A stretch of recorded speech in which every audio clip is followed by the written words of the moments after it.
Одоо Халтмаагийн Батулгыг бид нар шоронд нь явуулах ёстой. Энэ хүний хийсэн бузар булаа айлшигтай байгаа. Энэ хүний оролцоогүй, бохирлоогүй нэг салбар байхгүй Монголд.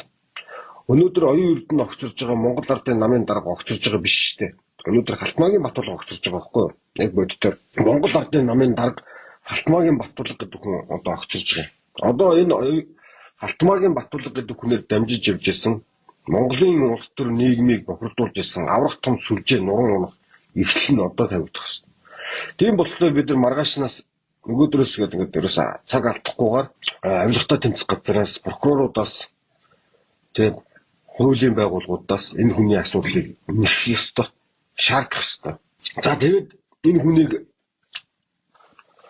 бүрэн эрхийн хатгал төдөлзүүлж чадах юм бол энэ бол Монголд бол ёстой аюул том оюун эрдэнэ огцорсноос том ялалт болно. Энэ бол хамгийн том ялалт нь одоо эхэлнэ. За энэ бол ялалт биш. Энэ бол зүгээр эхлэл. Зүгээр л эхлэл. Тийм болохоор одоо Халтмаагийн Батулга гэдэг Монголыг хорлдог тийм яг шууд хэлэхэд бол энэ бол Оросын холбооны улсын тухайн КГБ өнөөдрийн ФСБ-гийн гүйцэтгэгч байхгүй.